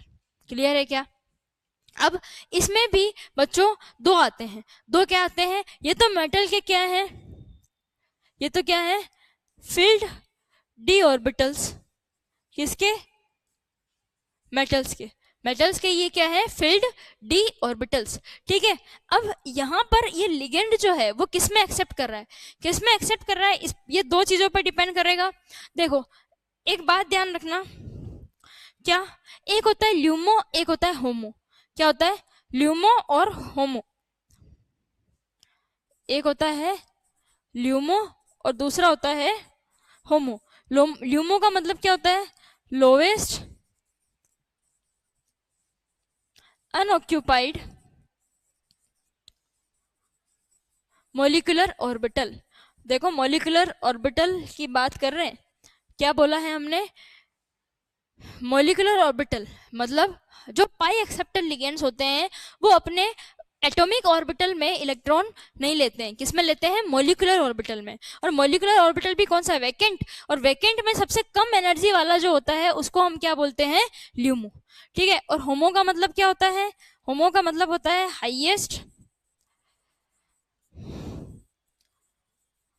Occupied molecular orbital, highest occupied molecular orbital. इसका मतलब क्या है कि देखो ऑक्यूपाइड का मतलब कभी भी किसी मॉलिक्यूल को इलेक्ट्रॉन डोनेट करना है तो वो किससे करता है, होमो से। मतलब इलेक्ट्रॉन अगर डोनेशन करना होता है तो हमेशा किससे होता है, होमो से। और अगर इलेक्ट्रॉन लेना होता है, इलेक्ट्रॉन गेन होता है तो वो किससे होता है, ल्यूमो से। ठीक है, तो अब ल्यूमो जो है हमें मॉलिक्यूलर ऑर्बिटल में पढ़ा हुआ है, सिग्मा स्टार होगा, पाई स्टार हो सकता है। तो ये दो पे होता है, एक इंटरेक्शन क्या हो सकता है, डी पाई सिग्मा स्टार, और दूसरा इंटरेक्शन कौन सा है, डी पाई पाई स्टार। मींस डी पाई कौन सा है, मेटल का, मेटल के डी ऑर्बिटल से जा रहे हैं सिग्मा स्टार, मतलब सिग्मा स्टार क्या है, ल्यूमो, तो उसको हम क्या बोलेंगे, कौन सा, D pi sigma star interaction. दूसरा है डी पाई पाई स्टार, मतलब लिगेंड जो है वो क्या कर रहा है, मेटल के सॉरी मेटल जो है वो लिगेंड के पाई स्टार ल्यूमो में इलेक्ट्रॉन का क्या कर रहा है, ट्रांसफर। ठीक है क्या, तो अब इसमें एग्जांपल अपने को देखने हैं। तो डी पाई सिग्मा स्टार जो है वो जनरली कौन से होते हैं, थर्ड पीरियड ऑनवर्ड्स मॉलिक्यूल्स होते हैं। ठीक है, जैसे और मॉलिक्यूल्स, और उनमें पाई बॉन्ड नहीं होना चाहिए, विदाउट पाई बॉन्ड। ठीक है, क्या बोला है, third period onward molecules without pi bond. ठीक है, जैसे हो गया PS3, PR3, PX3, PF3, arsenic AsR3। ठीक है, ये क्या हो गए अपने डी पाई सिग्मा स्टार वाले हो गए। अगर मैं बात करूं डी पाई पाई स्टार की, तो डी पाई पाई स्टार में ऐसे मॉलिक्यूल्स जिनके पास क्या होंगे, सेकंड पीरियड के थर्ड पीरियड के ऐसे मॉलिक्यूल जिनके पास पाई बॉन्ड होगा। देखो अब तक पाई बॉन्ड किसी में नहीं था, इसमें पाई बॉन्ड है। ठीक है, तो पाई बॉन्ड वाले कौन से, हैविंग पाई बॉन्ड्स, ऐसे लिगेंड जिसके पास क्या हो, पाई बॉन्ड्स हो, वो क्या होते हैं, पाई एक्सेप्टर होते हैं। और किस में एक्सेप्ट करते हैं, पाई स्टार में। ये पाई स्टार उन्हीं के पास होगा जो पाई बॉन्ड बनाते होंगे। सही बात है क्या। तो ये CO हो गया, NO+ हो गया, कार्बन डबल बॉन्ड कार्बन हो गया, एटसेट्रा। समझ गए क्या तुम, अरे समझे क्या।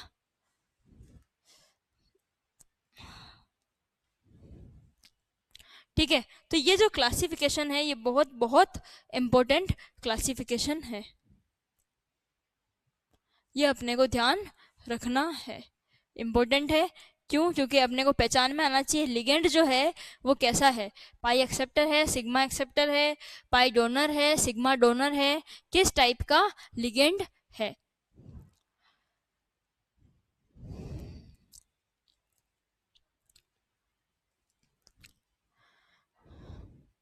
ठीक है, तो ये अपने को पता होना चाहिए। और जो पाई इंटरेक्शन वाले लिगेंड्स होते हैं इनको हम क्या बोलते हैं, नॉन क्लासिकल लिगेंड्स। क्या बोलते हैं, नॉन क्लासिकल लिगेंड्स। चलो नेक्स्ट टॉपिक है अपना,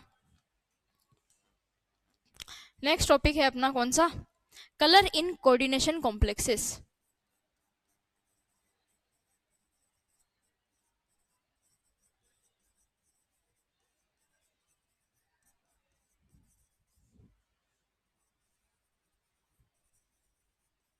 कलर इन कोऑर्डिनेशन कॉम्प्लेक्सेस।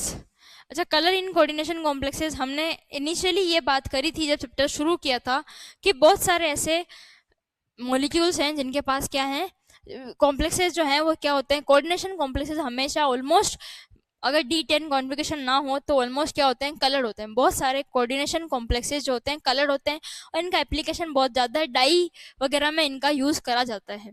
ठीक है, तो अब कोऑर्डिनेशन जो है कॉम्प्लेक्सेस वो कलर कैसे शो करते हैं उसका हम एग्जांपल देखते हैं। ये एग्जांपल वैसे हम D एंड F ब्लॉक में भी देख चुके हैं, सेम कॉन्सेप्ट है।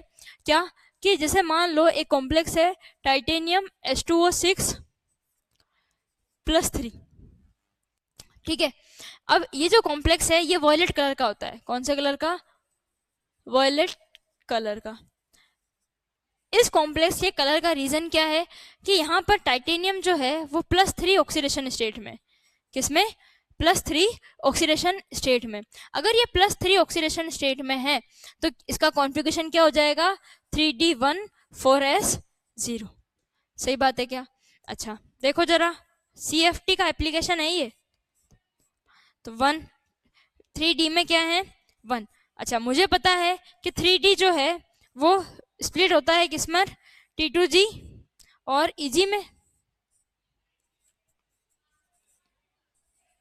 तो यहाँ पर क्या आ जाएगा, 1 इलेक्ट्रॉन आ जाएगा। सही बात है क्या। अब देखो क्या होता है कि ये जो इलेक्ट्रॉन है, ये इलेक्ट्रॉन अगर लाइट एब्जॉर्ब करता है, क्या एब्जॉर्ब करता है, लाइट। और लाइट जो है वो अगर कौन से रीजन में हो, विजिबल रीजन में। कौन से रीजन में, विजिबल में। Absorbs light in visible region. अगर ये विजिबल रीजन में एब्जॉर्ब करेगा तो ही हमें कलर दिखाई देगा नेकेड आई से, बाकी नहीं दिखेगा। ठीक है क्या। विजिबल रीजन मतलब वेवलेंथ जो है वो कितनी होनी चाहिए, हमें पता है क्या, वेवलेंथ कितनी होनी चाहिए, पता तो था, कितनी, 400 to 750 नैनोमीटर। इस रेंज में अगर वेवलेंथ होती है इस एब्जॉर्ब लाइट की, तो ये क्या होगा, विजिबल रीजन में ट्रांजिशन करेगा। अगर ये विजिबल रीजन में ट्रांजिशन करेगा बच्चों, तो ये यहाँ से जंप करके कहाँ जाएगा, EG में। कहाँ पर जाएगा, EG में। और अगर ये EG में गया तो बच्चों देखो क्या होगा, इलेक्ट्रॉन यहाँ और ये यहाँ, T2। ठीक है, अब ये जो इलेक्ट्रॉन है बच्चों ये क्या करेगा, वापस जंप करेगा वापस जम करेगा तो रेडिएशन एमिट करेगा। हम ऐसे भी देख सकते हैं, वो डिपेंड करता है कि हम एब्जॉर्प्शन ले रहे हैं स्पेक्ट्रा या एमिशन स्पेक्ट्रा ले रहे हैं, या यहाँ पर जो लाइट इसने एब्जॉर्ब की उसके अलावा जो लाइट बचेगी उसका भी हम स्पेक्ट्रा लेके कलर ऑब्जर्व कर सकते हैं। ठीक है, और ये हायर एनर्जी लेवल से लोअर एनर्जी लेवल आएगा तो रेडिएशन एमिट करेगा, और वो रेडिएशन क्या करेगी, कलर एग्जिबिट करेगी। ठीक है क्या, इससे अच्छा ये है कि ये यहाँ से ट्रांजिशन करके कहाँ चला गया, ऊपर चला गया, और बाकी की जो लाइट बची थी उसका हम स्पेक्ट्रा लेंगे तो वो हमें कलर शो करेगा। ठीक है क्या, ये बात हम पहले ही कर चुके हैं। अच्छा, दूसरी बात कि हमें जो कलर दिखता है वो क्या होता है, हमेशा कॉम्प्लीमेंट्री कलर होता है। कौन सा होता है, कॉम्प्लीमेंट्री कलर। तो colour observed are always complementary of the of the wavelength of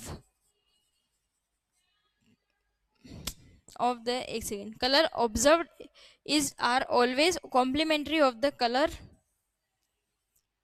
absorbed। जो एब्जॉर्ब हुआ है उसके कॉम्प्लीमेंट्री में जो कलर है वो अपने को दिखाई देता है। इसका मतलब क्या है, अच्छा कॉम्प्लीमेंट्री का मतलब क्या होता है, हमने एक व्हील बनाया था पहले भी, वो व्हील कैसा था, ऐसा कुछ। ठीक है, यहाँ पर लिख लो violet, indigo, blue, green, yellow, orange, red. अब हम ये बोल रहे हैं क्या कि ये जो है ये वॉयलेट कलर का नजर आता है, इसका मतलब इसने कौन सा कलर अब्जॉर्ब किया होगा बच्चों, देखो वॉयलेट कलर ये है तो वॉयलेट कलर के ऑपोजिट में कौन सा कलर है, येलो, मतलब इसने येलो रेडिएशन का कलर लाइट ऑब्जर्व की होगी और हमें कौन सा, वॉयलेट कलर दिखाई दिया। और येलो की जो होती है वो 5500 एंगस्ट्रॉम के आसपास होती है, 550 नैनोमीटर के आसपास होती है उसकी वेवलेंथ। आए बात समझ में। तो कॉम्प्लीमेंट्री का कलर ये है, कॉम्प्लीमेंट्री का मतलब ये है कि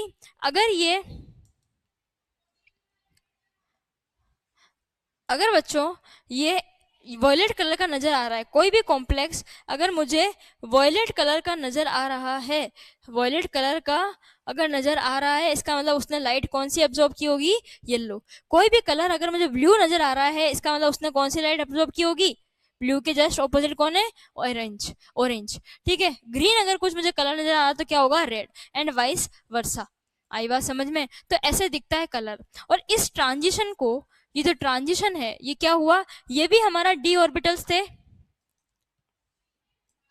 ये भी हमारे डी ऑर्बिटल्स थे और ये भी हमारे क्या है, डी ऑर्बिटल्स। इसलिए इन ट्रांजिशन को नाम दिया गया है क्या, डी डी ट्रांजिशन। क्या नाम दिया हुआ है, D D transition. I hope आपको यहां तक ये बात समझ में आ गई होगी। क्लियर है, जरा देखो इसको एक बार।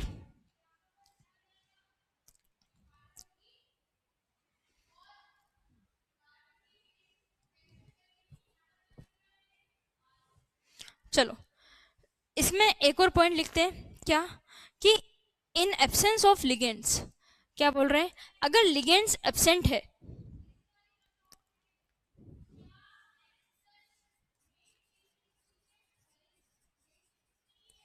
इन एब्सेंस ऑफ लिगेंड्स, अगर लिगेंड्स क्या है बच्चों, एब्सेंट है, तो कॉम्प्लेक्स जो है, कंपाउंड जो है वो कलर ना भी शो करे, कंपाउंड में नोट शो कलर। ठीक है, जैसे एग्जांपल टाइटेनियम H2O6 Cl3, ये अभी अभी हमने देखा कौन से कलर का होता है, वॉयलेट कलर का। पर अगर हम इसको हीट कर दें, क्या कर दें, हीट, अगर हीट करेंगे तो ये वाटर के मॉलिक्यूल्स कंप्लीटली क्या हो जाएंगे, रिमूव हो जाएंगे, एनहाइड्रस बन जाएगा।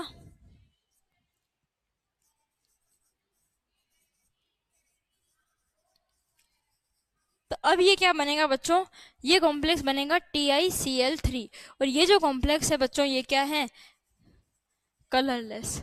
क्या है, कलरलेस। तो एक बात ध्यान रखनी है कि कंपाउंड्स में जब लिगेंड होते हैं, फ्री मेटल जो है वो कलर शो नहीं करता है, हमेशा कॉम्प्लेक्सेस होंगे, हमेशा तो नहीं, जनरली हम बात कर रहे हैं क्या, कि जब लिगेंड्स होंगे तभी मॉलिक्यूल जो है वो कलर एग्जिबिट करेगा। क्लियर है क्या?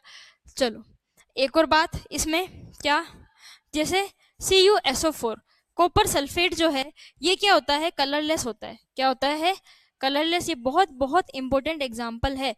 जबकि CuSO4 डॉट 5H2O ये जो कॉम्प्लेक्स है, ये जो कंपाउंड है, ये क्या होता है, ब्लू कलर का, और हम इसको ब्लू विट्रोल भी बोलते हैं। ठीक है, क्या बोलते हैं, ब्लू विट्रोल। तो ये ब्लू कलर का कॉम्प्लेक्स होता है। इसका रीजन क्या है कि जब ये CuSO4 है तब ये सिर्फ क्या है, एक कंपाउंड है, जबकि जब ये CuSO4.5H2O बनाता है बच्चों, तब क्या होता है, ये एक कॉम्प्लेक्स का फॉर्मेशन करता है। और अभी अभी हमने बोला जब कॉम्प्लेक्स का फॉर्मेशन करेगा तो लिगेंड्स क्या है, इलेक्ट्रॉन्स डोनेट करेंगे, और उसी की वजह से क्या दिखता है, कलर। ठीक है क्या? और इसका एक बहुत इंपॉर्टेंट, बहुत बहुत इंपॉर्टेंट पॉइंट IIT में पूछा हुआ है, क्या, कि यहाँ पर 4H2O जो है वो तो डायरेक्टली बॉन्डेड होते हैं, यहाँ पर 5H2O मॉलिक्यूल्स में से 4H2O जो हैं वो तो क्या होते हैं, डायरेक्टली बॉन्डेड होते हैं विथ Cu+2 थ्रू कोवेलेंट या कोऑर्डिनेट बॉन्ड, थ्रू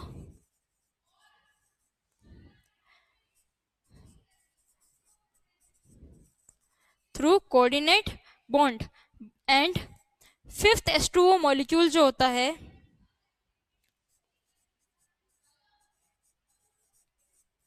वो क्या होता है, हाइड्रोजन बॉन्डेड होता है। ये पॉइंट बहुत बहुत बहुत इंपॉर्टेंट है बच्चों, ये ऑलरेडी पूछा गया है IIT में कि इस कॉम्प्लेक्स में, ये कॉम्प्लेक्स जो है वो कैसा बनता है, ये कॉम्प्लेक्स कुछ इस तरह से बनता है। ठीक है, कॉम्प्लेक्स को छोड़ दो, स्ट्रक्चर हम नहीं डिस्कस कर रहे हैं, बस ये पॉइंट जो है वो अपने को याद रखना है, क्या, कि CuSO4.5H2O में 4 जो वाटर मॉलिक्यूल होते हैं वो तो कोऑर्डिनेट बॉन्ड का फॉर्मेशन करते हैं, मतलब एज ए लिगेंड ये यहाँ पर क्या कर रहे हैं, बिहेव कर रहे हैं। पर 5वां जो मॉलिक्यूल है वो हाइड्रोजन बॉन्डेड होता है, मतलब एज ए काउंटर आयन या काउंटर एनायन वो बिहेव कर रहा है। क्लियर है क्या? तो ये अपने को ध्यान रखना है इसके बारे में। क्लियर है? चलो, कुछ ऐसे कॉम्प्लेक्सेस होते हैं, कुछ ऐसे कॉम्प्लेक्सेस होते हैं जो D0 कॉन्फ़िगरेशन रखने के बाद भी, D0 कॉन्फ़िगरेशन रखने के बाद भी क्या होते हैं, कलर्ड होते हैं। और वो कॉम्प्लेक्सेस क्या होते हैं, जैसे MnO4 माइनस, KMnO4 का पर्पल कलर आता है ना, यहाँ पर मैग्नीज किस में है, +7 में, तो इसका तो D0 कॉन्फ़िगरेशन हो गया। जैसे K2Cr2O7, अच्छा K2Cr2O7 जो है इसमें भी क्रोमियम जो है वो +6 में, +6 होता है क्रोमियम 0 D0 में, तो ये भी क्या है, D0 में है। तो इनका रीजन जो है ना बच्चों वो होता है क्या, चार्ज ट्रांसफर। ये क्या है, चार्ज ट्रांसफर स्पेक्ट्रा की वजह से ये मॉलिक्यूल्स जो होते हैं वो इंटेंस कलर होते हैं। कैसे होते हैं, इंटेंस कलर। और इन दोनों का रीजन क्या है, चार्ज ट्रांसफर स्पेक्ट्रा जो होते हैं वो भी 2 टाइप के होते हैं। कितने टाइप के होते हैं, 2 टाइप के। एक होता है क्या, MLCT, MLCT मतलब metal to ligand charge transfer. Charge transfer का मतलब क्या है, इलेक्ट्रॉन ट्रांसफर।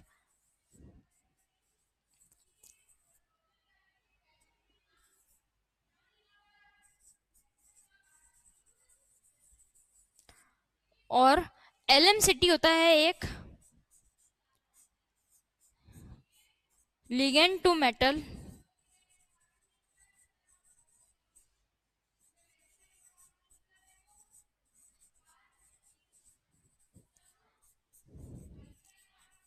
Charge transfer. ठीक है क्या? चलो, मेटल टू लिगेंड और लिगेंड टू मेटल। अच्छा, मेटल टू लिगेंड कब होगा, देखो मेटल से लिगेंड इलेक्ट्रॉन ट्रांसफर हो रहे हैं, मतलब जब लिगेंड क्या होगा, पाई एक्सेप्टर। सही बात है क्या? और ligand to metal charge transfer का मतलब क्या हुआ कि लिगेंड क्या होगा, पाई डोनर। समझ आया क्या?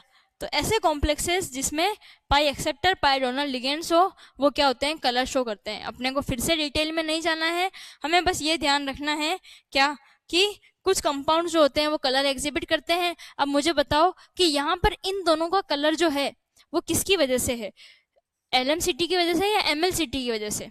देखो यहाँ पर है ऑक्सीजन, और ऑक्सीजन -2 जो लिगेंड था वो क्या था, डोनर था ना, डोनर ही होगा। और अगर ये डोनर है तो यहाँ पर इसका, यहाँ पाई और सिग्मा डोनर भी हो सकता है ना, ठीक है क्या? तो इनका रीजन जो है वो क्या है, LMCT, ligand to metal charge transfer, ठीक है क्या? तो ये हमारा कलर वाला टॉपिक यहाँ पर कंप्लीट होता है। कल की क्लास में हम मेटल कार्बोनिल्स पढ़ेंगे और कल की क्लास में कोऑर्डिनेशन होपफुली खत्म हो जाएगा, ठीक है? Thank you so much.